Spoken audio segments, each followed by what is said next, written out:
A new phase of the war in Ukraine has come. Actually, the winter in general is a new phase. And we don't retreat. But let's not forget that the Ukrainians are fighting with the second army in the world. At least in the meaning of a huge amount of Russian military troops. But we have not received all the promised weapons, and we still continue to lose our people. Therefore, Ukraine's priority right now is the production of our own weapons. And unfortunately, we feel that the international community is shifting its focus due to the tragedy in the Middle East. But in the case of Ukraine, if resilience fails today due to the lack of it, it will mean that the Russian Terrorist Federation will most likely invade NATO countries.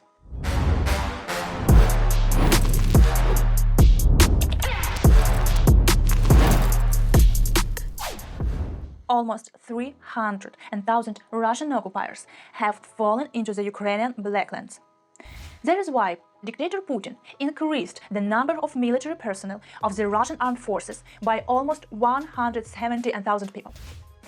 In the decree of the Russian dictator, it's set to establish the full-time strength of the armed forces of Russia in the amount of 2.2 million units, including, of course, 1.3 million military personnel. Putin scattered human flesh. Putin can't match the quality of the Ukrainian army, so he responds by trying to achieve his goals at the expense of the human mass, as happened during the fighting near Ukrainian city Bakhmut in the east of Ukraine. In addition to manpower, Russia isn't just stocking up on missiles, it's rebuilding its strategic stockpile. Currently, Ukraine is in anxious anticipation of a repeat of last year's events, when Russian occupiers wanted to turn off our energy grid. At this time, a year ago, we were already on the verge of a blackout. Military intelligence and other specialized agencies warn that the Russian aggressor hasn't given up on achieving this goal, but now they seem to be more carefully preparing for the implementation of this plan. The enemy increased the production of high-precision missiles and launched an assembly of Iranian kamikaze drone Shahed. Forbes confirms that Russia produces 6 times more drones than Ukraine. Also, British intelligence warned about dangerous modifications of these drones. It is noted that Russia is trying to improve Iranian kamikaze drones, and in addition, these drones are painted black, especially for night shelling. Also, Russians use Ukrainian phone cards with a 4G modem. And now these new Iranian drones can destroy half of a residential building.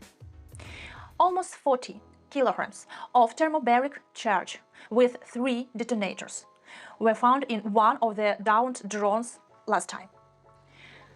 Just for reference, currently there are about 200 drone manufacturers open in Ukraine, which provide only 10 to 15% of the total needs of our Ukrainian army. Drone manufacturers need 6,000 engineers to reach Russia's level. But for luck, this industry is growing and we improve it. In addition, the Russian occupying army constantly and intensively use artillery to shell the positions of our Ukrainian troops and civilian population. The enemy uses about 10,000 artillery shells per day. In Ukraine, 2,000 civilians were killed just in 11 months of 2023 as a result of the actions of the Russian military. During this period, Russian troops shelled populated areas of Ukraine 59,000 times, and 11,000 civilians were injured. As for November 2023, more than 100,000 war crimes committed by Russian military personnel have been documented. Among those crimes are shelling and violence against the civilian population, deportation, and illegal deprivation of liberty.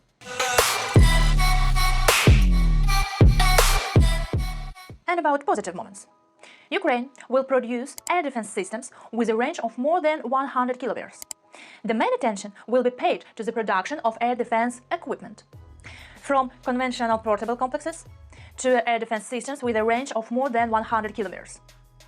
Also, Ukraine received scarce missiles of air defense systems and new anti-aircraft complexes from partners. Then, Ukraine and Lithuania will cooperate in the field of research and development of the defense industry. At the same time, in Germany, a second group of Ukrainian soldiers was trained to work with the Patriot anti-aircraft missiles complex. About 70 soldiers and officers of the armed forces of Ukraine completed the course. And of course, I want to mention about Ukrainian success. The main success of Ukraine at the moment is the victory in the Black Sea. The Ukrainians managed to restrain the Black Sea fleet of Russia and open a corridor for commercial grain trade. The following can't but rejoice. It was the Black November for Russian diplomacy. The ground under the feet of every Russian aggressor should burn not only in Ukraine and other countries, but everywhere, including international organizations. Occupier Russia was expelled from 4 international organizations in 1 month. During November, for the first time in history, Russia wasn't elected to the governing bodies of 4 organizations.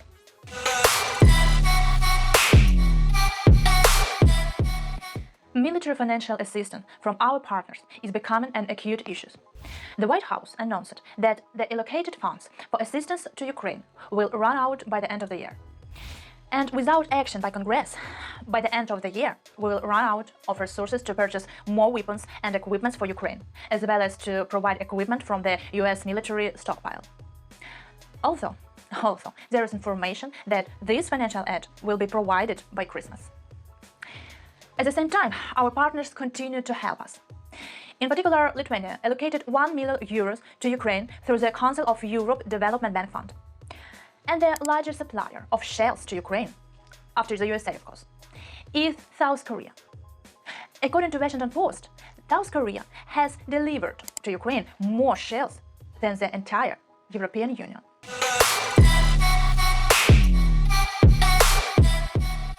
The aggressor country, Russia, is preparing a wave of disinformation against the state bodies of Ukraine, which are working on prisoner exchange processes. And a disinformation campaign is being prepared in foreign media against the top military and political leadership of Ukraine. The only source that constantly complicates the exchange process and nullifies all efforts of Ukraine is Russia itself. And in order to shift responsibility and justify themselves, the coordination headquarters is being prepared to throw overstated requirements regarding the exchange formula and the intention to return servicemen of all units without exception, in particular those to which the Russian authorities harbor special propagandistic fury. Russia continues to violate all norms of international humanitarian law. Russia cynically uses the topic of prisoners for informational and psychological operations against Ukrainian society to influence one of the most vulnerable categories, the families of prisoners of war and missing persons. Under no circumstance has Ukraine stopped and will not stop trying to return our soldiers. Don't fall for Russian propaganda. Also, Russian propaganda is already in the libraries. The enemy plans to hit the scientific world. The Russian Academy of Science plans to distribute propaganda literature in the world's libraries within the framework of Scientific Literature Exchange Program. According to the Center of National Resistance, this literature will substantiate the historical affiliation of the temporarily captured regions of Ukraine to the Russian Terrorist Federation. In this way, the Russians want to simulate support for the war among scientists and disorient the whole world in order to continue military operations. But, oops, she did it again. Yeah, Russia is trying to rewrite history on a fake one. Again.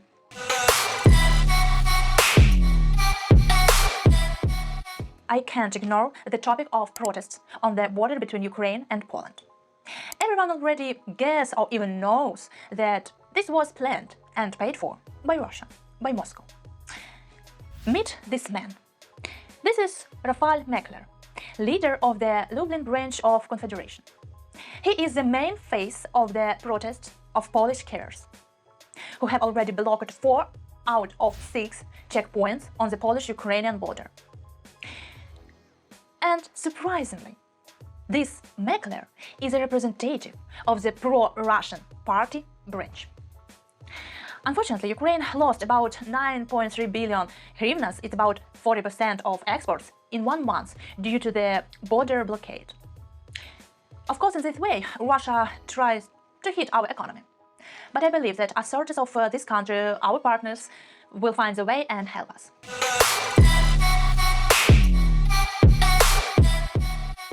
And for the last, a bit of trolling from Brazil. Brazil noted that will invite Putin to the G20 summit, but its president also said that Putin could be arrested there. So, at this funny moment, we will end our news release. So, stay with us, share our video for more news about war in Ukraine, and see you next time. Glory to Ukraine, to our defenders, and everyone who supports us.